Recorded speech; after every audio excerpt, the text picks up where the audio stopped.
তাদের কাছে বিজয় মানে হচ্ছে সামরিক শক্তির বিজয়। তাদের কাছে বিজয় মানে হচ্ছে কিছু নিরস্ত্র নিরপরাধ মানুষের উপরে হত্যাযজ্ঞ চালিয়ে লাশের উপরে নৃত্য করার বিজয়। যাদের কাছে বিজয় মানেই হচ্ছে কোনো নিরপরাধ নিরস্ত্র ভূখণ্ডকে দখল করে সেখানে জোর করে কুফরি শাসন চাপিয়ে দেওয়ার বিজয়। দাড়ি টুপি আছে, পাগড়ি আছে, জব্বা আছে, কিন্তু দিলের ভিতরে আমার শিরক আছে। দিলের ভিতরে আমার আল্লাহ সুবহানাহু ওয়া তাআলার মুখাপেক্ষিতা নেই, দুনিয়ার মুখাপেক্ষিতা আছে। দিলের ভিতরে আমার চাকরির পোস্ট পদবীর ভয় আছে, কিন্তু আল্লাহ আমাকে ধরবেন, আল্লাহ আমার হিসাব দিবেন, আল্লাহ আমাকে জিজ্ঞাসা করবেন, সেই ভয় আমার নেই। আফসোস, সেই ভয় আমাদের কবে আসবে? দিলের মধ্যে আছে দুনিয়ার গোলামি, তোমার দিলের মধ্যে আছে দুনিয়ার বরত্ব, তোমার দিলের মধ্যে আছে আমেরিকার বরত্ব, তোমার দিলের মধ্যে আছে ইসরায়েলের বরত্ব। তোমার এই কথা, তোমার এই বক্তৃতা তোমার হাতে দিয়ে কী আসে যায়? কি লাভ ছিল এই জীবন নিয়ে? কি লাভ এই যৌবন নিয়ে? কি লাভ এই বিলাসিতা নিয়ে? কি লাভ এই প্রোগ্রাম নিয়ে? যদি আমাদের প্রোগ্রাম, আমাদের দিনী কাজ, আমাদের পদক্ষেপ সে আল্লাহ মুখে আমাকে না করে। আলহামদুলিল্লাহ ওয়াসসালাতু ওয়াসসালামু আলা রাসূলিল্লাহ ওয়া আলা আলিহি ওয়া সাহবিহি আজমাইন। সারাদিনের কথা শুনতে শুনতে আপনারা কি ক্লান্ত হয়ে গেছেন? শুনতে পারবেন তো ইনশাআল্লাহ? আচ্ছা, এরপরে আরও ইনশাআল্লাহ আমাদের শ্রদ্ধাভাজন জ্ঞানগর্ভ ভাইরা বক্তব্য রাখবেন। ইনশাআল্লাহ আপনাদের প্রতি অনুরোধ শেষ পর্যন্ত থাকবেন ইনশাআল্লাহ। আচ্ছা, যারা দাঁড়িয়ে আছেন একটু কষ্ট করে বসে যান ইনশাআল্লাহ, তাহলে আলোচনাটা একটু দেখতে সুন্দর লাগবে ইনশাআল্লাহ। আচ্ছা, দুনিয়া যদি আমাদের সামনে প্রশ্ন রাখে যে মুসলমান হিসাবে তোমাদের কাছে কি আছে, যেমন একটা সময় আমাদেরকে বলা হতো পৃথিবীর মধ্যে সবচেয়ে বড় পরশক্তির একটা হচ্ছে কি,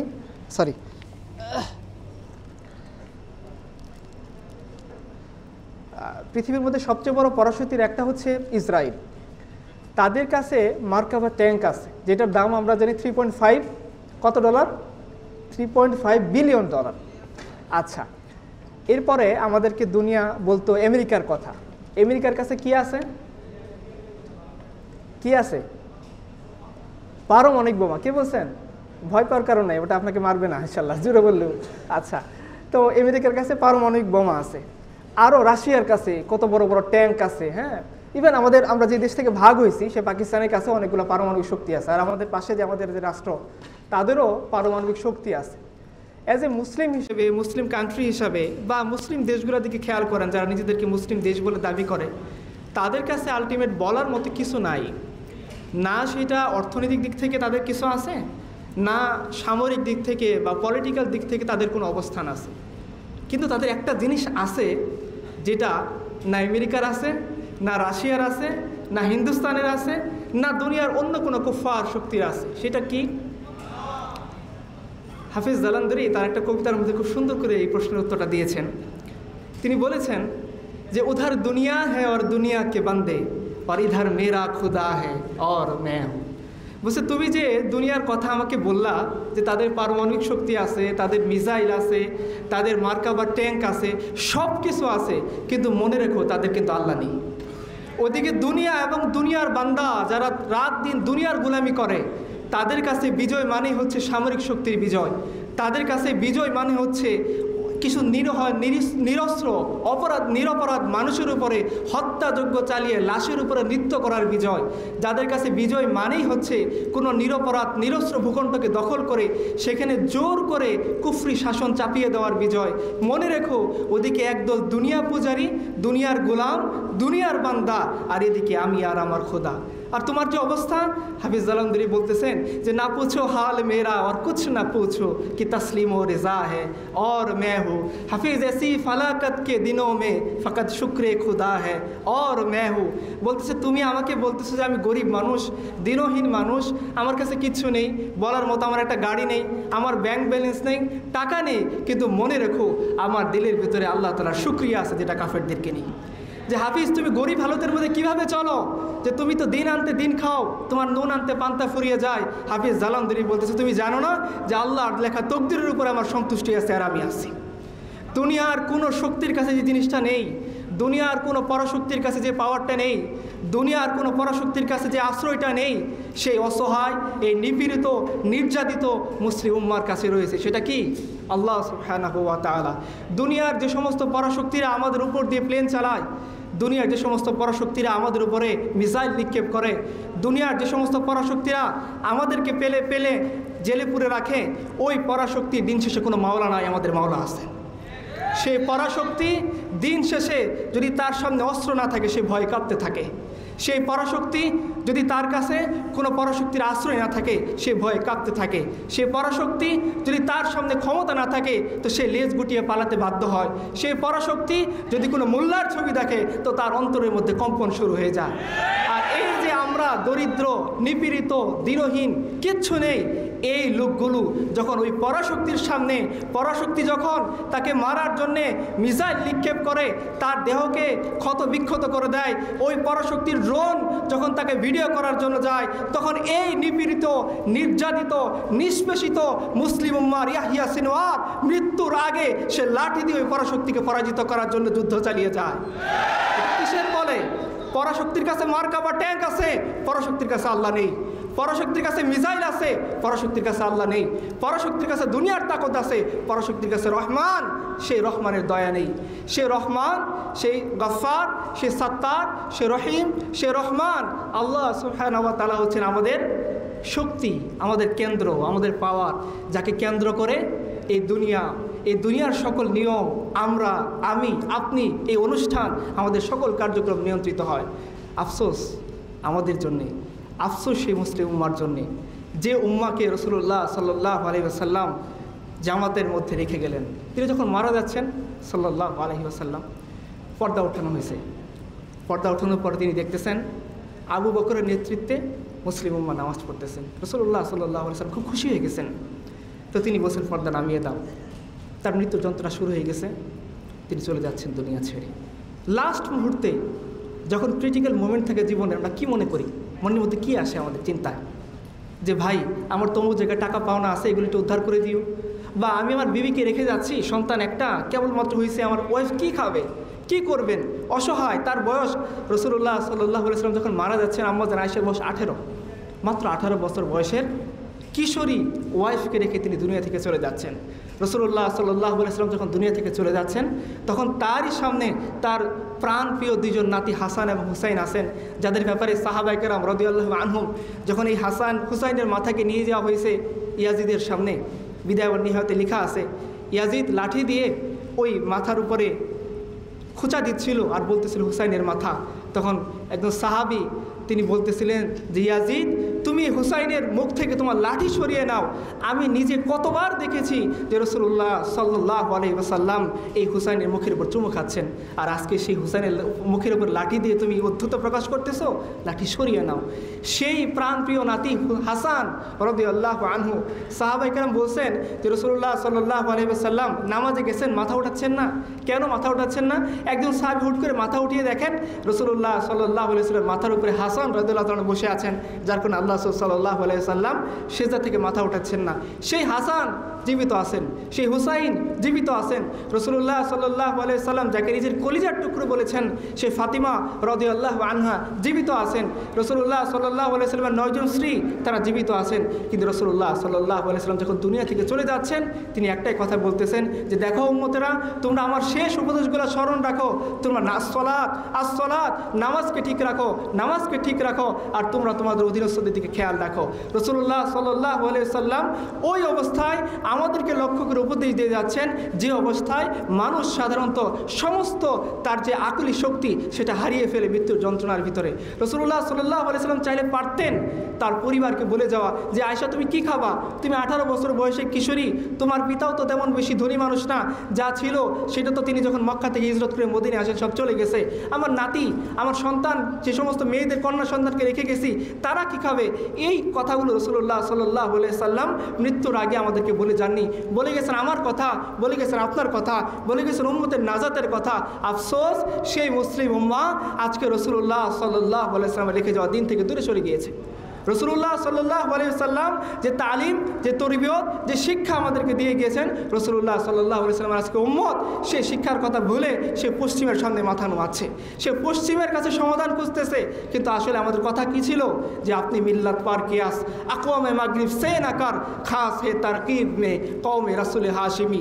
এই যে রাসূলুল্লাহ সাল্লাল্লাহু আলাইহি ওয়াসাল্লাম তার উম্মত রেখে গিয়েছেন, এই উম্মতের সমাধান, এই উম্মতের যে সমস্ত প্রবলেমের সলিউশন, সেটা আল্লাহ সুবহানাহু ওয়া তাআলা ওই সিস্টেম সিস্টেমের মধ্যে রাখেন নাই যে সিস্টেম পশ্চিম কায়েম করেছে, যে সিস্টেম পশ্চিম মেনে চলে, যে সিস্টেমের গোলামি পশ্চিম করে, সেই সিস্টেমের মধ্যে আল্লাহ সুবহানাহু ওয়া তাআলা এই উম্মতের সলিউশন রাখেন নাই। কেন? কারণ এক বন্দেগি খুদাই, এক বন্দেগি গদাই, ইয়া বান্দায়ে খুদা বান, ইয়া বান্দায়ে জামানা। ইকবাল বলেছেন যে তুমি যে দুনিয়ার দিকে ছুটতেছো আল্লাহ সুবহানাহু ওয়া তাআলাকে পিছনে ফেরে তোমার ক্যারিয়ারের দিকে, তোমার ক্ষমতার দিকে, তোমার দাপটের দিকে, তোমার বিসিএসের দিকে, মনে রেখো এটা হচ্ছে দুনিয়ার গোলামি, দুনিয়ার বন্দেগি, দুনিয়ার ইবাদত। আর তোমার সঙ্গে দুইটা অপশন আল্লাহ সুবহানাহু ওয়া তাআলা রেখেছেন। এক বন্দেগি হচ্ছে আল্লাহর, যেখানে কোনো ধরনের শিরকের স্থান নেই। এক বন্দেগি হচ্ছে তাওহীদের, যেখানে কোনো ধরনের শিরকের স্থান নেই। আর এক ধরনের বন্দেগি হচ্ছে দুনিয়ার গোলামি, দুনিয়ার পূজা। হয় তুমি আল্লাহর বান্দা হও, নয়তো দুনিয়ার বান্দা হয়ে যাও। অপশন দুইটা আমাদের সামনে। কিন্তু আফসোস আজকে সেই রহমান, সে গফফার, সে যুল জালালি ওয়াল ইকরাম আল্লাহ সুবহানাহু ওয়া তাআলা কিয়ামতের দিন সমস্ত মানুষকে সামনে রেখে যখন সমস্ত মানুষ মারা যাবে, দুনিয়ার কথা বলার মতো কেউ নাই। যারা আসমানে ছিল সে সমস্ত ফেরেশতা, ওনাদের রূহ কবজ হয়ে গেছে, কথা বলার মতো কেউ নাই। কোরআন কারীমের মধ্যে আল্লাহ বলেছেন তিনি প্রশ্ন করবেন লিমানিল মুলকুল ইয়াউম, আজকের রাজত্ব, সার্বভৌমত্ব, সার্বভৌম কর্তৃত্ব কার? জবাব দেওয়ার মতো কেউ থাকবে না। আল্লাহ সুবহানাহু ওয়া তাআলা তিনি নিজে জবাব দেবেন লিল্লাহিল ওয়াহিদিল কাহ্হার। আজকের সমস্ত কর্তৃত্ব, সমস্ত সার্বভৌমত্ব, কর্তৃত্বের মুঠোয় যিনি আছেন তিনি হচ্ছে আল্লাহ সুবহানাহু ওয়া তাআলা, তার উপরে কোনো কথা নাই। আফসোস সেই মুসলিম উম্মাহ সেই সার্বভৌম আল্লাহকে রেখে সে সার্বভৌম মানুষের গোলামি করতেছে নিজে নাম দিয়ে। আজকে মুসলিম উম্মাহ, আফসোস যে মুসলিম উম্মাহ আজকে সে ক্যারিয়ারকে কীভাবে বেছে নিয়েছে? একদিকে আল্লাহ যেদিকে যেতে বলছেন সে তার বিপরীত দিকে হেঁটে গিয়ে তার ক্যারিয়ারকে বেছে নিয়েছে। কেন? একটু ভালো থাকার জন্যে, একটু ভালো খাওয়ার জন্যে, একটু ভালো পোস্ট পদবীর জন্যে। ওয়াল্লাহি ফাওয়াল্লাহি, একটু ভালো থাকা, একটু ভালো খাওয়া, একটু ভালো অস্ত্র, একটু ভালো তাকত, শক্তি, এগুলোর মধ্যে আল্লাহ সুবহানাহু ওয়া তাআলা কোনো মানুষের মুসলিম উম্মার বিজয় রাখেন নাই। মুসলিম উম্মার বিজয়, মুসলিম উম্মার গায়রত, মুসলিম উম্মার সম্মান আল্লাহ সুবহানাহু ওয়া তাআলা রেখেছেন তার দিকে ফিরে যাওয়ার মধ্যে। যতক্ষণ পর্যন্ত আমরা সেই আল্লাহর দিকে, তার ক্ষমতার দিকে অবনত চিত্তে মাথা নোয়াতে না পারবো, তার উপর ইয়াকিন না রাখতে পারবো, যদি বলেন কাবার রবের কসম করে বলতেছি, আমাদের বিজয় কখনো আসবে না। আপনারা জানেন পরাশক্তির কথা বলে যারা আমাদেরকে ভয় দেখাইতো, সেই পরাশক্তি ইসরাইল, ছোটোবেলায় যাদের কথা শুনলে আমরা যখন জাহিলি জীবনে থাকতাম খুব বেশি গর্ব অনুভব করতাম অথবা থরথর করে কাঁপতাম যে ইসরাইল পৃথিবীর মধ্যে একটা সুপ্রিম কান্ট্রি, যারা অনেক বেশি তাকতওয়ালা, অনেক বেশি শক্তিওয়ালা। কিন্তু আল্লাহ সুবহানাহু ওয়া তাআলা দেখিয়েছেন অনেক বেশি তাকতওয়ালা, অনেক বেশি দাপটওয়ালা, অনেক বেশি মিসাইল শক্তির অধিকারী এই শক্তি। পৃথিবীর ক্ষুদ্রতম একটা শহর গাজাকে আমি রাষ্ট্র বলতেছি না, কারণ রাষ্ট্র হওয়ার যে আয়তন সেটা তার কাছে নেই। ছোট্ট একটা শহরের কয়েক হাজার মানুষ মিলে 1 বছর ধরে এই পরাশক্তিকে আটকে রেখেছে। এটা কিসের বলে? আল্লাহ সুবহানাহু ওয়া তাআলা বলে। যদি এরপরেও এত বড় এক্সাম্পল আমাদের সামনে থাকার পরেও যদি আমরা সেই আল্লাহর দিকে ফিরে নিয়ে আসি, দাড়ি টুপি আছে, পাগড়ি আছে, জব্বা আছে, কিন্তু দিলের ভিতরে আমার শিরক আছে, দিলের ভিতরে আমার আল্লাহ সুবহানাহু ওয়া তাআলার মুখাপেক্ষিতা নেই, দুনিয়ার মুখাপেক্ষিতা আছে। দিলের ভিতরে আমার চাকরির পোস্ট পদবীর ভয় আছে, কিন্তু আল্লাহ আমাকে ধরবেন, আল্লাহ আমার হিসাব দিবেন, আল্লাহ আমাকে জিজ্ঞাসা করবেন, সেই ভয় আমার নেই। আফসোস সেই ভয় আমাদের কবে আসবে? दुनिया से जा रहा हूँ कफन में छुपा कर मुँह अफसोस बात बरने की हाया आई है मुझे। একজন কবি আফসোস করে বলতেছিলেন যে দুনিয়া থেকে যখন চলে যাচ্ছি ওই মুহূর্তে আমার ভয় চলে আসছে, ওই মুহূর্তে আমার আল্লাহকে দেখে লজ্জা আসছে। না চাইলেও মানুষ আমাকে বাধ্য করে লাশের কাপড় মুড়ি দিয়ে দিয়েছেন। সারা জীবন লজ্জা ছিল না, আল্লাহর প্রতি উদ্ধত আচরণ করেছি। সারা জীবন লজ্জা ছিল না, আল্লাহ ডান দিকে যেতে বললে বাম দিকে গিয়েছি, সামনের দিকে যেতে বললে পিছনের দিকে গিয়েছি, হারামকে ছাড়তে বললে হারামকে আঁকড়ে ধরেছি, হালালকে আঁকড়ে ধরে থাকতে বললে হালাল থেকে দূরে সরে গেছি। যখন আমার মৃত্যু আসতেছে তখন সে আল্লাহকে দেখে লজ্জা অর্জন করে লজ্জান্বিত হয়ে তখন আমি ঠিকই আমার চেহারা কাফন দিয়ে ঢেকে রেখেছি, কিন্তু এটা আমার কি কাজে লাগবে? কবর में कोई पूछने वाला नहीं होती, शम्मा জ্বালা হতো উজালা नहीं होती। যে এমন একটা কবরে চলে গেলাম আল্লাহর ভয় নিয়ে, যেখানে দুনিয়া থেকে যত প্রকার আলো জ্বালানো হোক, দুনিয়া থেকে যত সাহায্য করা হোক, ওইখানে কোনো সাহায্য পৌঁছাবে না। যদি দুনিয়া থেকে খাবার পৌঁছানো হয় সেখানে খাবার পৌঁছাবে না, আলো দিলে সেখানে আলো পৌঁছাবে না, কথা বললে সেখানে আমার পর্যন্ত সাহায্য করার কেউ থাকবে না। ওই কবরে গিয়ে আমার আল্লাহর ভয় আসলো। ওই কবরে গিয়ে আমরা আল্লাহর প্রতি লজ্জা আসলো। দুনিয়াতে তো আল্লাহ সুবহানাহু ওয়া তাআলা আমাদেরকে দিয়েছিলেন, এখানে অডিয়েন্স যারা আছেন, যারা আসেন নাই, অবশ্যই তাদের মধ্যে আল্লাহ তাআলা ইসলামের বুঝ দিয়েছেন, ইসলামের সমঝ দিয়েছেন। তারপরেও যদি আমরা সেই আল্লাহকে তাকওয়ার মনে না করি, আমরা যদি সেই আল্লাহকে সুপ্রিম পাওয়ার মনে না করি, আমরা যদি সেই আল্লাহর সামনে মাথা নত না হই, তাহলে সে কোন সেজদা আছে যেটা আমাদেরকে সে কিয়ামতের দিন আল্লাহর আযাব থেকে বাঁচাইতে পারবে? तेरे बयान में नुक्ता ताहीद तो आ सकता है पर तेरे दिमाग में बुत खाना हो तो क्या कही। ইকবাল বলেছেন যে তুমি কথা বলো, তোমার কথাই হয়তো আল্লাহর বরত্ব প্রকাশ পায়, তুমি চলো, তোমার চলাই হয়তো আল্লাহর বরত্ব প্রকাশ পায়, কিন্তু তোমার দিলের মধ্যে আছে দুনিয়ার গোলামি, তোমার দিলের মধ্যে আছে দুনিয়ার বরত্ব, তোমার দিলের মধ্যে আছে আমেরিকার বরত্ব, তোমার দিলের মধ্যে আছে ইসরায়েলের বরত্ব। তোমার এই কথা, তোমার এই বক্তৃতা তোমার হাতে দিয়ে কী আসে যায়? মুসলিমের আফসোস যে আল্লাহ সুবহানাহু ওয়া তাআলা সার্বভৌম ক্ষমতার অধিকারী, সে আল্লাহর প্রতি আমাদের কোনো ইয়াকিন নেই, কোনো বিশ্বাস নেই। আমরা বিশ্বাস করতে চাই না যে আল্লাহ সুবহানাহু ওয়া তাআলা আমাদেরকে সেই পদ্ধতিতেই বিজয় দিবেন যে পদ্ধতিতে আমাদের পূর্বসূরীদেরকে বিজয় দিয়েছিলেন। কী ছিল? আপনি হুনাইনের ময়দানে চলে যান, মনে আছে আপনাদের? কিছু কিছু মানুষ মনে করেছিল, মুসলিম যারা, যে তখন মুসলিম উম্মাহ 10,000 সাহাবী নিয়ে রাসূলুল্লাহ সাল্লাল্লাহু আলাইহি ওয়াসাল্লাম মক্কা বিজয় করেছেন, তাই না? তো এরপর আরও অনেক মুসলিম হয়েছেন, প্রায় 12,000-এর মতো সাহাবী হয়ে গেছেন। ওদিকে কাফেরের সংখ্যা ছিল 20,000-এর মতো। তো অনেকে মনে করছেন যে হয়তোবা এই 12,000 আর 20,000-এর মোকাবেলায় আমরা তো আরও অনেক ক্ষুদ্র ক্ষুদ্র বাহিনী দিয়ে বিশাল বাহিনীর প্রতি জয়লাভ করছি, এই যুদ্ধে মনে হয় আমরা বিনা যুদ্ধেই জয়লাভ করবো। অনেক মুসলিম দুর্বল ইমানদার অনেকে মনে করেছেন, স্ট্রং সাহাবীরা না। ও আমাদের হুনাইনের ময়দানে কায়েম হয়েছে। রাসূলুল্লাহ সাল্লাল্লাহু আলাইহি ওয়াসাল্লাম নিজে তার দুলদুল ঘোড়ার উপরে চড়ে তিনি যুদ্ধের ময়দানে অবতীর্ণ। তিনি সিপাহ সালার বাহিনীর প্রধান, চিফ কমান্ডার ইন চিফ। হঠাৎ করে দেখা গেল কাফেররা এমনভাবে আক্রমণ শুরু করছে, হুট করে রাসূলুল্লাহ সাল্লাল্লাহু আলাইহি ওয়াসাল্লাম বাহিনী যখন ময়দানে পৌঁছাইছে, ওরা আগে তীর নিয়ে রেডি ছিল, হুট করে তারা তীর বৃষ্টি শুরু করে দিছে। আল্লাহ রাসূল সাল্লাল্লাহু আলাইহি ওয়াসাল্লাম তার সাহাবীরা প্রস্তুতি নেওয়ার সময় পাননি, হুট করে তীর বৃষ্টি আরম্ভ হয়ে গেছে, যে যার মধ্যে ভাগা শুরু করে দিচ্ছে।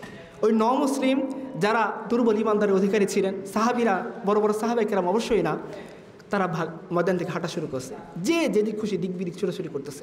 রাসূলুল্লাহ সাল্লাল্লাহু আলাইহি ওয়াসাল্লাম ময়দানে আসেন। ইতিহাসের কিতাব খুলে দেখেন, বিদায় ওয়ান নিহায়া পড়েন, সিরাত ইবনে হিশাম পড়েন। রাসূলুল্লাহ সাল্লাল্লাহু আলাইহি ওয়াসাল্লামের পাশে মুষ্টিমেয় কিছু সাহাবী 10-এর মতো, তার মধ্যে আছেন কি আবু বকর, ওমর, উসমান, আলী, রাসূল সাল্লাল্লাহু আলাইহি ওয়াসাল্লামের চাচাতো ভাই, চাচাতো ভাই। তারপর হচ্ছেন তার আরেক চাচাতো ভাই আবু সুফিয়ান ইবনুল হারিস, আবু সুফিয়ান ইবনুল হারব না, আবু সুফিয়ান ইবনুল হারিস। এই ম্যাক্সিমাম 10 জন সাহাবী তার রাসূলুল্লাহ সাল্লাল্লাহু আলাইহি ওয়াসাল্লামের পাশে। আপনারা দেখেন আপনাদের যে নেতা, সে রাসূলুল্লাহ সাল্লাল্লাহু আলাইহি ওয়াসাল্লামের ইয়াকিন দেখেন, রাসূলুল্লাহ সাল্লাল্লাহু আলাইহি ওয়াসাল্লামের বিশ্বাস দেখেন, রাসূলুল্লাহ সাল্লাল্লাহু আলাইহি ওয়াসাল্লামের দৃঢ়পদ ভঙ্গি আপনারা দেখেন। যখন তার অন্যান্য দুর্বল চিত্তের অধিকারী লোকেরা তাকে ছেড়ে চলে যাচ্ছে বহু দূরে, তার সামনে 20,000 কাফেররা তাকে টার্গেট করে আক্রমণ করার জন্য এগিয়ে আসছে। সেই মুহূর্তে আমাদের নেতা, আমাদের বিশ্বনবী, আমাদের রাহবার, আমাদের পথ প্রদর্শক, আমাদের মডেল পুরুষ নবী মুহাম্মদুর রাসূলুল্লাহ সাল্লাল্লাহু আলাইহি ওয়াসাল্লাম কী করেছেন? ইতিহাসের পাতাকে জিজ্ঞাসা করেন ইমাম ইবনে কাসির, তিনি বলবেন আমি তোমাকে শোনাচ্ছি ওই মুহূর্তে রাসূলুল্লাহ সাল্লাল্লাহু আলাইহি ওয়াসাল্লাম কী করেছেন। তিনি তার খচ্চর দুলদুলকে নিয়ে, যে গাধা আপনারা জানেন তার স্পিড কম থাকে, সে দৌড়াতে পারে কম, ওই গাধার উপর সওয়ার হয়ে তিনি তার বাহনকে হাঁকাচ্ছেন আর বলতেছেন আনা নবিউল্লাহ কাযিব আনা আব্দুল মুত্তালিব, যে আমি মিথ্যা নবী নই, আমি সত্য নবী আর আমি আব্দুল মুত্তালিবের বেটা।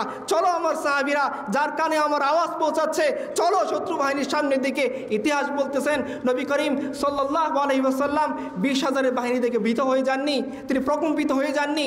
তার অনেক সাথী তাকে ছেড়ে দূরের দিকে চলে যাচ্ছে, এটা দেখে তিনি ময়দান ছেড়ে পালাননি, তিনি বরঞ্চ তার দুলদুলকে হাঁকিয়ে সামনের দিকে এগিয়ে যাচ্ছেন, পড়তেছেন কবিতা, জাগরণী সঙ্গীত। আপনারা জানেন রাসূলুল্লাহ সাল্লাল্লাহু আলাইহি ওয়াসাল্লাম তার জীবনের মধ্যে খুব কমই ছন্দবদ্ধ কথা ব্যবহার করছেন, কিন্তু সেই হুনাইনের প্রান্তর ছিল এমন একটা প্রান্তর যেখানে আপনারা রাসূলুল্লাহ সাল্লাল্লাহু আলাইহি ওয়াসাল্লামের সেই ইয়াকিনের, সেই সাহসিকতার দৃষ্টান্ত খুঁজে পাবেন। যখন শত্রু বাহিনী তাকে টার্গেট করে মারার জন্য এগিয়ে আসতেছে, যখন শত্রু বাহিনী তাকে আঘাত করার জন্য টার্গেট করে এগিয়ে আসতেছে, যখন তার সাথে 10 জনের বেশি সাহাবায়ে কেরাম নেই, তখন ওই মুহূর্তে আমাদের নবী সাল্লাল্লাহু আলাইহি ওয়াসাল্লাম সেই এক আল্লাহর উপর ভরসা করে এগিয়ে যাচ্ছেন। কারণ রাসূলুল্লাহ সাল্লাল্লাহু আলাইহি ওয়াসাল্লাম জানেন যে আল্লাহ সুবহানাহু ওয়া তাআলা তাকে ওয়াদা দিয়েছেন যে আল্লাহ সুবহানাহু ওয়া তাআলা এই দিনকে অবশ্যই বিজয়ী করবেন, এই দিনকে অবশ্যই নবীজির মাধ্যমে গালেব করবেন। নবী সাল্লাল্লাহু আলাইহি সাল্লাম ততক্ষণ পর্যন্ত দুনিয়া থেকে আল্লাহর কাছে যাবেন না যতক্ষণ না জাজিরাতুল আরবের বুকে আল্লাহর দিন কায়েম হচ্ছে।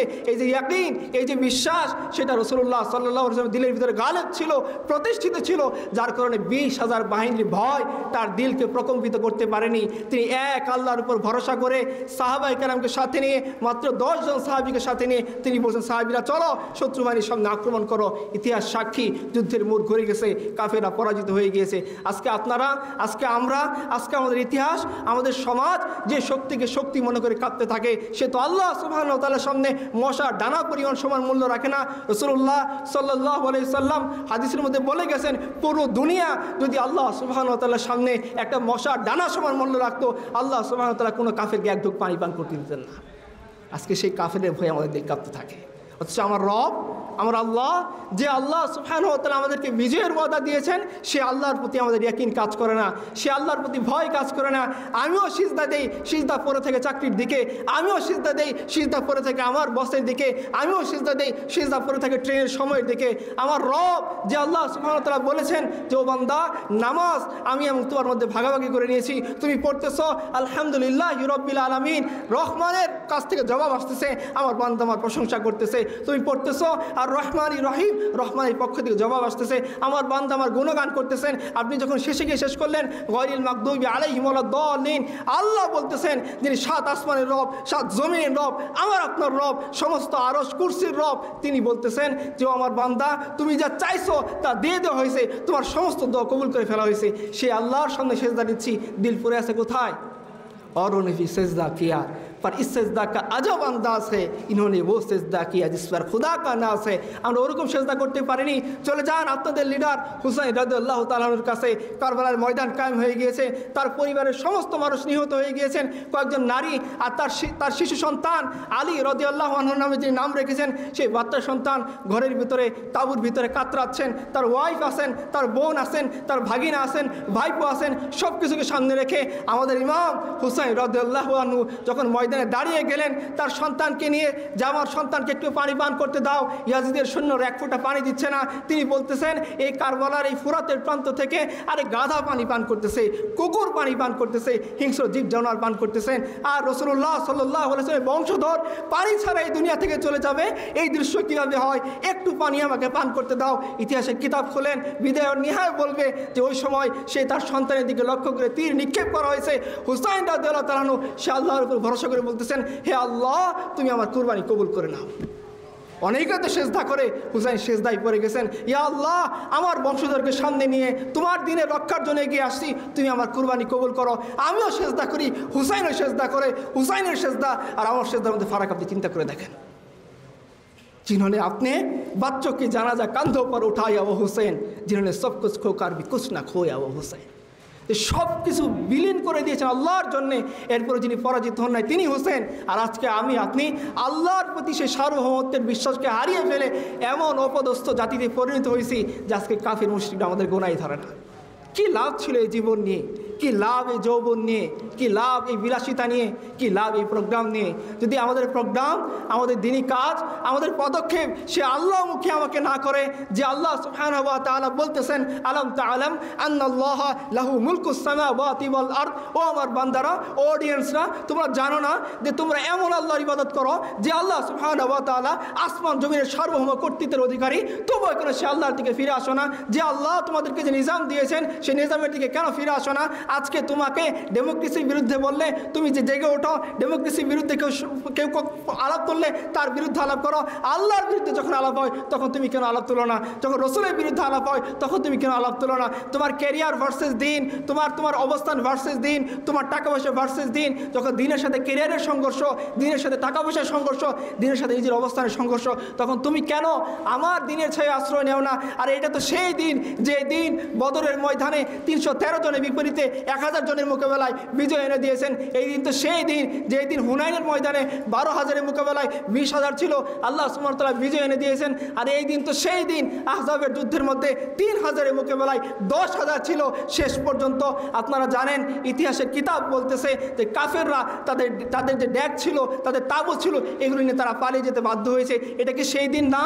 এটা কি সেই রব না যে রব বদরের ময়দানে বিজয় দিয়েছেন, যে রব আমাদেরকে হুনাইনের ময়দানে বিজয় দিয়েছেন, যে রব ফতে মক্কা দিয়েছেন, যে রব আমাদেরকে ইয়ারমুকের যুদ্ধে বিজয় দিয়েছেন, যে রব আমাদেরকে এমন শক্তি দিয়েছেন? কোন শক্তি? চলেন ইতিহাসের পাতাকে জিজ্ঞাসা করেন। রাসূলুল্লাহ সাল্লাল্লাহু আলাইহি ওয়াসাল্লামের সাহাবী সাদ ইবনে আবি ওয়াক্কাস রাদিয়াল্লাহু আনহু, তিনি যখন সমুদ্রের মধ্যে দাঁড়িয়ে গিয়েছেন, দরিয়ার মধ্যে, দাজলা নদীর মধ্যে, তিনি জিজ্ঞাসা করতেছেন, ও আমার সঙ্গীরা, তোমরা কি চাও? এই যে আল্লাহ সুবহানাহু ওয়া তাআলার দিন, সেটা এই পর্যন্তই সীমিত হয়ে যাক, নাকি দরিয়ার ওই পাশে নিয়ে যাব?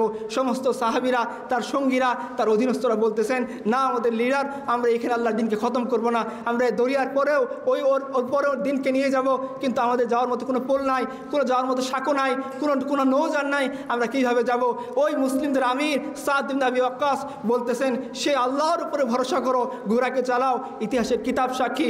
না না না, আমি কোনো বানোয়াট কাহিনী আপনাদেরকে বলতেছি না, আমি কোনো টিভি সিনেমার গল্প আপনাদের সামনে বলতেছি না, আমি হুমায়ুন আহমদের লেখা কোনো উপন্যাস আপনাদের সামনে বলতেছি না, আমি সেই কাহিনী বলতেছি যে কাহিনী নবী মুহাম্মদ রাসূলুল্লাহ সাল্লাল্লাহু আলাইহি ওয়াসাল্লামের সঙ্গী তার উম্মতের সাথে ঘটছে। তারাও উম্মত, আমরা উম্মত, কান খাড়া করে শুনি সেই ঘটনার শেষ বিন্দু কোথায় গিয়ে দাঁড়ায়। রাসূলুল্লাহ সাল্লাল্লাহু আলাইহি ওয়াসাল্লামের সাহাবীরা যখন তারা সেই ঘোড়া নিয়ে দাজলা নদী পার হয়ে গেলেন, তো দেখা গেল ঘোড়ার একটা খুরও সে দাজলা নদীর পানিতে ডুবে নাই। আল্লাহ সুবহানাহু তাদেরকে পার করে দিয়েছেন। ইকবাল সে কথাকে স্মরণ করে বলেছেন, দাস্তু দাস্তে দরিয়া ভি না ছোড়ে হামনে, বেহের জুলমত পে দৌড়া দিয়ে ঘোরে হামনে। আরে জমিন তো দূরের কথা, আমরা তো পানিকেও ছাড়ি নাই, পানির উপরে আমরা ঘোড়া দৌড়িয়ে দিয়েছি।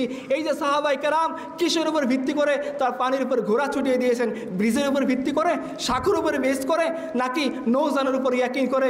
না ভাই, নৌজানের উপর ইয়াকিন করে না, ব্রিজের উপরে ইয়াকিন করে না, কোনো দুনিয়ার তাকতের উপর ইয়াকিন করে না, এক আল্লাহর উপর ইয়াকিন করে তারা তাদের ঘোড়াকে দরিয়ার বুকে চালিয়ে দিয়েছেন। ফলে কি হয়েছে?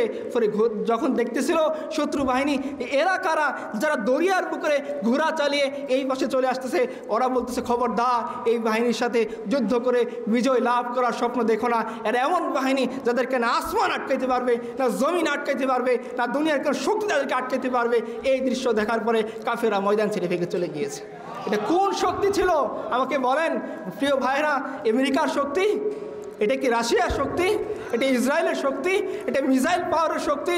না ভাই, এটা মিসাইল পাওয়ারের শক্তি না, এটা দুনিয়ার তাকত না, এটা মার্কাবা ট্যাঙ্কের শক্তি না, এটা ড্রোনের শক্তি না, এটা সেই শক্তি যার জবাব আমরা এক পাহাড়ি মোল্লার কাছে যাই। পাহাড়ি মোল্লাকে গিয়ে সবাই যখন বোঝাচ্ছিল যে আপনি যে ভাইকে আশ্রয় দিয়েছেন, সেই ভাইকে যদি আপনি আশ্রয় না তুলে দেন আমেরিকার হাতে, তাহলে আপনার যে ইমারত আল ইসলামিয়া সেটাকে তারা তছনছ করে দিবে। তারা ওয়াদা করেছে 6 মাসের মধ্যে ইমারত বলে কিছু থাকবে না, একেবারে মাটির সাথে মিশিয়ে দেবে। সেই পাহাড়ি মোল্লা কান খাড়া করে শোনেন, তিনি সাহাবীদের শতাব্দীর মানুষ নন, তিনি আমাদের শতাব্দীর মানুষ। যে শতাব্দীর মধ্যে আমি আপনি বসবাস করতেছি, তারও তো জওয়ানি ছিল, তারও তো যৌবন ছিল, তারও তো দুনিয়া ছিল, তারও তো পরিবার ছিল, তারও ইমারত ছিল, তারও ক্ষমতা ছিল, আপনার আমার তো বেশি ছিল। আমরা 57,000 বর্গমাইল গর্ববোধ করি, তার বর্গমাইল হয়তো আমাদের চেয়ে বেশি ছিল।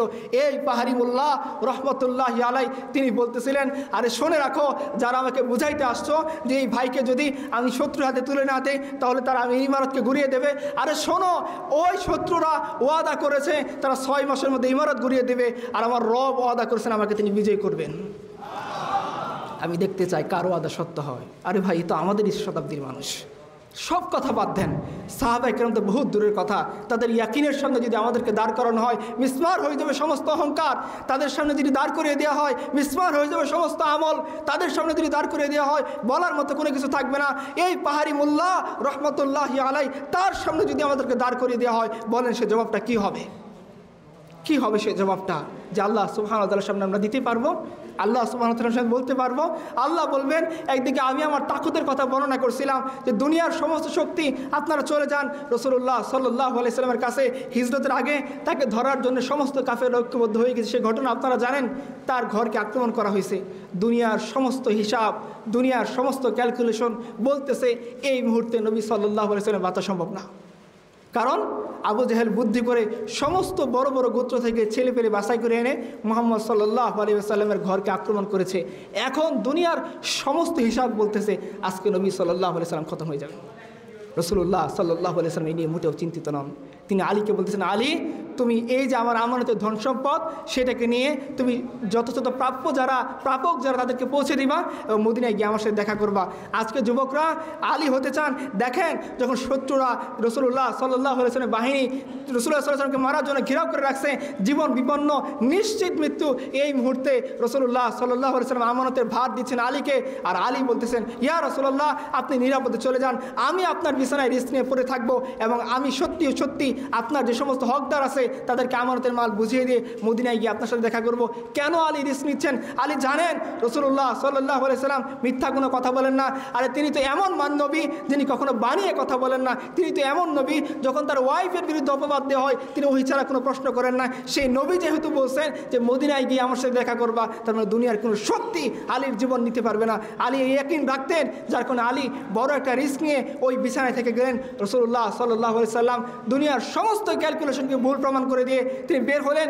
বের হয়ে দেখেন যে কাফেররা সত্যি তার ঘরকে ঘেরাও করে রাখছেন। তিনি সেই দিকে পাত্তা দেননি। তিনি বালু নিয়ে কোরআন কারীমের আয়াত পড়ে তাদের দিকে নিক্ষেপ করেছেন এবং আল্লাহ সুবহানাহু ওয়া তাআলা বলতেছেন যে ও নবী তুমি তো নিক্ষেপ করেছো, প্রত্যেকটা মানুষের চোখে চোখে, প্রত্যেকটা কাফেরের চোখে চোখে পৌঁছে দিয়েছে আমি আল্লাহ নিজে। যখন কাফেরদের চোখে চোখে সেই বালি পৌঁছে গেল, কাফেররা চোখ মুছতে লাগলো। রাসূলুল্লাহ সাল্লাল্লাহু আলাইহি ওয়াসাল্লাম যাকে মারার জন্য কাফেররা উৎপেতে আছে, সামনে দাঁড়িয়ে আছে, তাদের সামনে দিয়ে রাসূলুল্লাহ সাল্লাল্লাহু আলাইহি ওয়াসাল্লাম বের হয়ে মদিনার পানে হাঁটা শুরু করলেন। কাফেররা তার নাগাল পেল না। এটা কি ভাই, এটা কি? রাসূলুল্লাহ সাল্লাল্লাহু আলাইহি ওয়াসাল্লাম জানতেন যে আল্লাহ সুবহানাহু ওয়া তাআলা ততক্ষণ পর্যন্ত তার মওত দিবেন না যতক্ষণ এই দিন জমিনের বুকে জাজিরাতুল আরবের প্রতিষ্ঠা হচ্ছে। এই ইয়াকিন তার দিলের ভিতরে ছিল।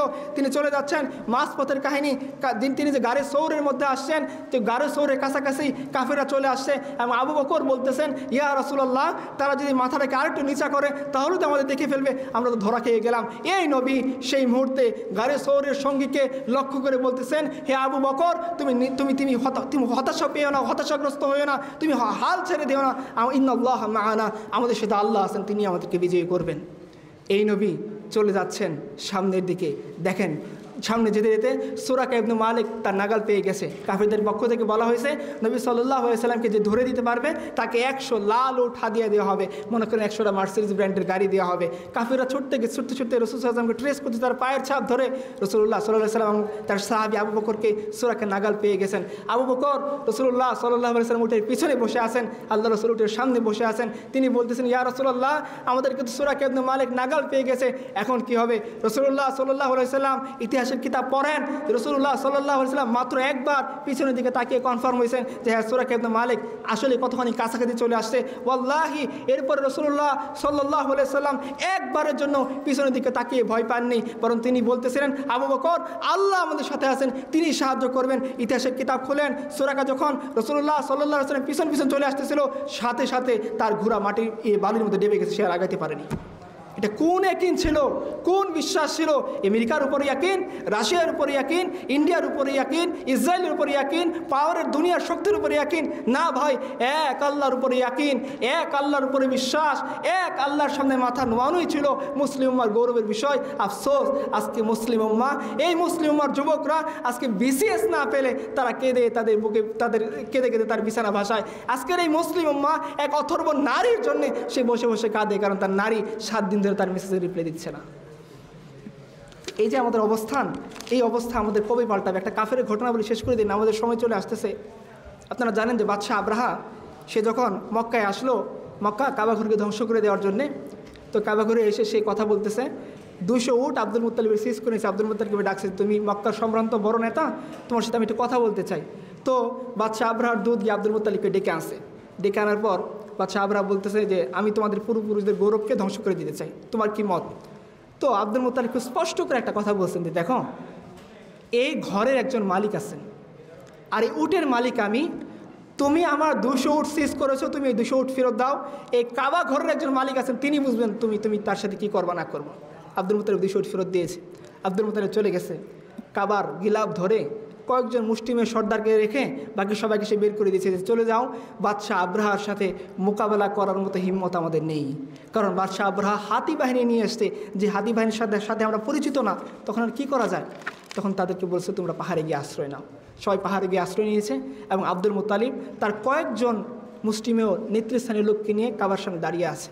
কাবার গিলাফ ধরে সে একটা কথা বলতেছিল যে হে আল্লাহ, একজন গোলাম তাকেও যদি কোনো দায়িত্ব দেওয়া হয়, তাকেও যদি কোনো দায়িত্ব অর্পণ করে দেওয়া হয়, কিছু মানুষকে যদি তার অধীনস্থ করে দেওয়া হয়, একজন সাধারণ হাফসি গোলামও তো সেই দায়িত্ব ঠিকঠাকভাবে পালন করে। আর আল্লাহ তুমি তো সবার উপরে ক্ষমতাবান, তুমি কি তোমার এই ঘরকে শত্রু বাহিনীর করোনার উপরে ছেড়ে দেবা? এই কথা বলে উহিয়নি আব্দুল মুত্তালিব একটু পরে সে নিজেও গিয়ে পাহাড়ে আশ্রয় নিয়েছে। আজকে আমাদের আফসোস করে বলতে হয়, এই আব্দুল মুত্তালিব যার ভাগ্যে ইমান নসিব হয়নি, সে আব্দুল মুত্তালিব শিরক মিশ্রিত থাকা অবস্থায়, শিরকের মধ্যে নিমজ্জিত থাকা অবস্থায় সে আল্লাহর উপর যতটা ভরসা রেখেছিল, আল্লাহর উপর যতটা অভিমান করে কথা বলেছিল, আল্লাহকে যে যতটা সে আপন মনে করেছিল, আফসোস মুসলিম উম্মাহ আজ সে আল্লাহকে এতটা বেশি আপন মনে করে না। আব্দুল মুত্তালিবের থেকেও তো আমাদের শিক্ষা নেওয়া দরকার, রাসূলুল্লাহ সাল্লাল্লাহু আলাইহি ওয়াসাল্লাম থেকে শিক্ষা নেওয়া দরকার, রাসূলুল্লাহ সাল্লাল্লাহু আলাইহি ওয়াসাল্লাম সাহাবীদের থেকে শিক্ষা নেওয়া দরকার। আমরা ঠিক জানি না যে আমরা ঠিক কার কাছ থেকে শিক্ষা নিচ্ছি, কার কাছে গিয়ে মাথা নোয়াচ্ছি। পশ্চিম বলতেছেন ডেমোক্রেসি গ্রহণ করো, তোমাদের দিনের রাস্তা খুলে যাবে, বাস ডেমোক্রেসির সামনে মাথা নোয়াচ্ছি। আমরা কিতাব লিখতেছি ইসলামী গণতন্ত্র, পশ্চিম বলতেছে সমাজতন্ত্র গ্রহণ করো, বাস আমরা সেটা মেনে নিচ্ছি। কিতাব লিখতেছি ইসলামী সমাজতন্ত্র, কালকে যদি পশ্চিম বলে ইসলামী সমকামিতা, আমরা হয়তো সেটাও মেনে নিব। কিছু করার নেই। পশ্চিমের দিকে যেভাবে আমরা তাকিয়ে আসি, পশ্চিমকে যেভাবে রব মানিয়ে নিয়েছি, আমাদের আবার চিন্তা করা দরকার যে না না ভাই, একমাত্র আমাদের রব হচ্ছেন আল্লাহ, যিনি আসমান জমিনের সার্বভৌম ক্ষমতার অধিকারী। তার কুরসি কত বড়! আল্লাহ বলতেছেন বান্দারা শুনে রাখো, ওয়াসিয়া কুরসিয়ুহুস সামাওয়াতি ওয়াল আরদ, তিনি এত বড় সত্তা যার কুরসি সমস্ত আসমান জমিনকে পরিব্যাপ্ত করে আসে। আর শোনেন হাদিসের কিতাব থেকে ঘটনা শোনেন, হাদিস বলতেছে আমরা যে প্রথম আসমান দেখি, এটা দ্বিতীয় আসমানের তুলনায় ছোট্ট একটা ফুটবলের মতো বা ছোট্ট একটা আংটির মতো। দ্বিতীয় আসমান তৃতীয় আসমানের তুলনায় এরকম ছোট্ট আংটির মতো, চতুর্থ আসমান তৃতীয় আসমানের তুলনায় এরকম ছোট্ট আংটির মতো, এবার সপ্তম আসমান প্রথম আসমানের তুলনায় কিছুই না। এরপরে আরশ, কুরসি, এর ঊর্ধ্বে যিনি, তিনি হচ্ছেন রব্বে করিম, আমাদের রব, আমাদের মালিক, আমাদের মাবুদ, আমাদের পালনেওয়ালা। ওই পাহাড়ি মোল্লার কাছে চলে যান, তাকে বলা হয়েছে যে তোমাদেরকে তো আমেরিকা ওয়াদা দিয়েছেন যে তারা ড্রোন দিয়ে তোমাদেরকে ধ্বংস করে দেবে। পাহাড়ি মোল্লারা বলেছিল আরে ভাই, এই ড্রোন কি আল্লাহর আরশের উপরে না আল্লাহর আরশের নিচে? বলছে এই ড্রোন আল্লাহর আরশের নিচে চলে। বলছে তাহলে আমার কোনো ভয় নাই। যে ড্রোন আল্লাহর আরশের নিচে চলে, সেই ড্রোন কীভাবে আল্লাহর সাথে মোকাবেলা করবে? আপনি চলে যান বনু কুরাইজা যুদ্ধের মধ্যে, যখন রাসূলুল্লাহ সাল্লাল্লাহু আলাইহি ওয়াসাল্লামের সাহাবীরা বনু কুরাইজা যুদ্ধে বিজয়ী হয়েছেন, এখন তাদের মাসলা আসছে যে তাদের যত সব বালেগ ছিল তাদের উপর মৃত্যুদণ্ড কার্যকর করা হবে ইসলামী খিলাফতের বিরুদ্ধে বিদ্রোহ করার কারণে, রাসূল সাল্লাল্লাহু আলাইহি ওয়াসাল্লামের সাথে গাদ্দারি করার কারণে। তখন সেই ইহুদি সর্দার হুয়াই ইবনে আখতাব একটা কথা বলেছিল, বলছে দেখো মুসলিমরা, তোমাদের সামনে পরাজিত হয়েছি, সে আফসোস আমার নেই, আমার শুধু একটাই আফসোস যে আমরা আল্লাহর বিরুদ্ধে লড়াই করছি, আর যারা আল্লাহর বিরুদ্ধে লড়াই করে তারা কখনো জয়ী হতে পারে না। আজকে মুসলিম উম্মাহ তাদের অ্যাটিটিউড দিয়ে, আজকে মুসলিম উম্মাহ তাদের লাইফস্টাইল দিয়ে, আজকে মুসলিম উম্মাহ তার মানহাজ দিয়ে, আজকে মুসলিম উম্মাহ তার কথা কাজ তার চাকরি দিয়ে, সব কিছু দিয়ে সে আল্লাহর বিরুদ্ধে আচরণ করতেছে। আর বলতেছেন আল্লাহ কেন আমাকে বিজয় দেন না, আর বলতেছেন কেন আমরা নির্যাতিত, আর বলতেছেন কেন আমরা মাজলুম। ভাই আমরা মাজলুম না, সাময়িক পরীক্ষা আমাদের উপর আসতে পারে, আমরা হীনবল না, সাময়িক পরীক্ষা আমাদের উপর আসতে পারে। সাহাবা কেরামের উপর পরীক্ষা আসছিল, তারাও পরীক্ষা দিয়ে পাশ করেছেন, তারাও পরীক্ষা দিয়ে সামনে এগিয়ে গিয়েছেন, তারাও আল্লাহর সামনে শাহাদাতের নজরানা পেশ করেছেন। কিন্তু এমন শতাব্দী হইতে পাওয়া যাবে না যে সাহাবা কেরাম আল্লাহর দিনকে ছেড়ে দিয়ে কোনো শক্তিশালী ক্ষমতাবান কোনো পরাশক্তির সামনে মাথা নুয়াইছেন, বরং আমরা ইতিহাসের মধ্যে পাই সাহাবাই কেরাম ইতিহাসের বড় পরাশক্তি রুস্তমের সামনে গিয়ে বলতেছেন তোমার সামনে অপশন তিনটা। বলছে কি? বলছে ইসলাম কবুল করো, শান্তিতে থাকবা। বলছে পারবো না। ঠিক আছে, তোমার সামনে 2 নম্বর অপশন, তুমি আমাদের অধীন হও, জিজিয়া দাও, আমাদের অধীনে চলে আসো, নিরাপদে থাকবা। রুস্তম বলতেছে পারবে না। বলছে 3 নম্বর অপশন, এই তলোয়ার আমার এবং তোমার মধ্যে সমাধান করবে। কই কিসের ভয়? কিসের ভয় ছিল তাদের মধ্যে? কিসের কি ছিল?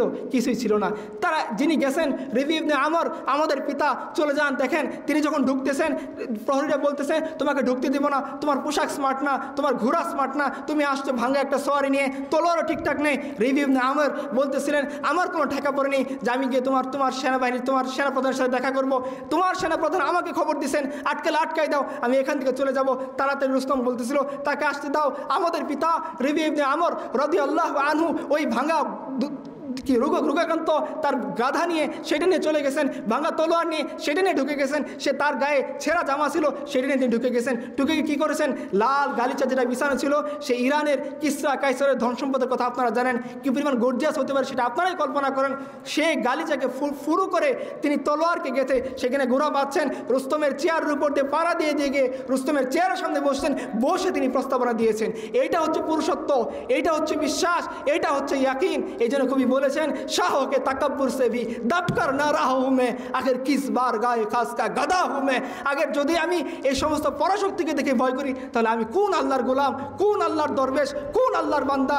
যে আল্লাহর সার্বভৌম ক্ষমতা আমার দিলের ভেতরে ভয় সৃষ্টি করতে পারে না, যে আল্লাহর সার্বভৌম ক্ষমতা আমার দিলের ভিতরে কাঁপন সৃষ্টি করতে পারে না, যে আল্লাহর সার্বভৌম ক্ষমতা আমার দিলের ভিতরে বিশ্বাস সৃষ্টি করতে পারে না, সেই আল্লাহর বন্ধন দিকে আমি করি? আমার অ্যাটিচিউড সেটা প্রমাণ করে না। আল্লাহ সুবহানাহু ওয়া তাআলা আমাদেরকে সে আল্লাহর দিকে ফিরে আসার তৌফিক দান করুক, যে আল্লাহ আসমান জমিনকে বানাইছেন এবং তিনি ক্লান্ত হন নাই, যে আল্লাহ আমাদেরকে বানাইছেন তিনি ক্লান্ত হন নাই, যে আল্লাহ কখনো নিদ্রা যান না, যে আল্লাহ কখনো ঘুমান না, যে আল্লাহ কখনো ছুটির দরকার পড়ে না, তিনি কখনো কর্মবিরতি নেন না, সেই সার্বভৌম সুপ্রিম ক্ষমতার অধিকারী সে আল্লাহ সুবহানাহু ওয়া তাআলার দিকে আমরা যতক্ষণ পর্যন্ত ফিরে না আসবো আমাদের পক্ষে কখনোই বিজয় অর্জন করা সম্ভব না। মঙ্গলদের সময়ে একবার একজন শাইখ তার কিছু বকরি চড়াচ্ছিলেন, তো মঙ্গলদের যে প্রধান ছিল তার মেয়ে তাকে বলতেছে যে তোমরা তো একসময় সম্মানিত ছিলা, তোমরাই তো বলো ইসলাম মানলে পরে তোমাদেরকে আল্লাহ সুবহানাহু ওয়া তাআলা বিজয়ী করবেন, কই এখন তো দেখতেছি মঙ্গলরা তোমাদের হালাকু খান তোমাদের উপর রাজ করতেছেন, তাহলে কোথায় সেই ইসলাম যেটার কথা তোমরা বলো যেটার মাধ্যমে তোমাদের বিজয় আসবেন? তখন ওই শাইখ মঙ্গল কন্যাকে বলতেছিল যে আরে দেখো তোমরা তো জানো যে যখন একটা রাখাল অনেকগুলো ছাগল চড়ায় সেই সাথে করে একটা কুকুর নিয়ে যায়। বলছে কেন কুকুর নিয়ে যায় জানো? বলছে হ্যাঁ তো জানি, যখন এই ভেড়াগুলো পাল ছেড়ে দূরে চলে যায় তখন কুকুরের দায়িত্ব হলো ওই ভেড়াকে বলে আক্রমণ করে দৌড় দিয়ে তাকে পালের ভিতরে আনা। বলছে তোমরা হচ্ছে কুকুর আর আমরা হচ্ছে সেই ভেড়ার মতো যাদেরকে আল্লাহ সুবহানাহু ওয়া তাআলা তোমার মতো কুকুরদের দ্বারা আমাদের দিনের দিকে আনবেন এবং ইনশাআল্লাহ আমরা তোমার দিনের উপরে আমাদের দিন বিজয়ী হবে। তো আমরা আল্লাহ সুবহানাহু ওয়া তাআলার দিনের দিকে যদি ফিরে আসতে পারি তখন আল্লাহ সুবহানাহু ওয়া তাআলা আমাদেরকে বিজয় দান করবেন। এছাড়া যত পথ যত মত যত সুন্দর করে আমাদের সামনে উপস্থাপন করা হোক, যত ইসলামের লেভেল লাগিয়ে উপস্থাপন করা হোক, ওয়াল্লাহি ফাওয়াল্লাহি আল্লাহ সুবহানাহু ওয়া তাআলা তার নবী সাল্লাল্লাহু আলাইহি ওয়াসাল্লামের পথের বাইরে, তার দিনের বাইরে, তার ইসলামের বাইরে আল্লাহ সুবহানাহু ওয়া তাআলা মুসলিমদের বিজয় রাখেননি। মুসলিমদের বিজয় একমাত্র ইসলামকে আঁকড়ে ধরে থাকার মাধ্যমে।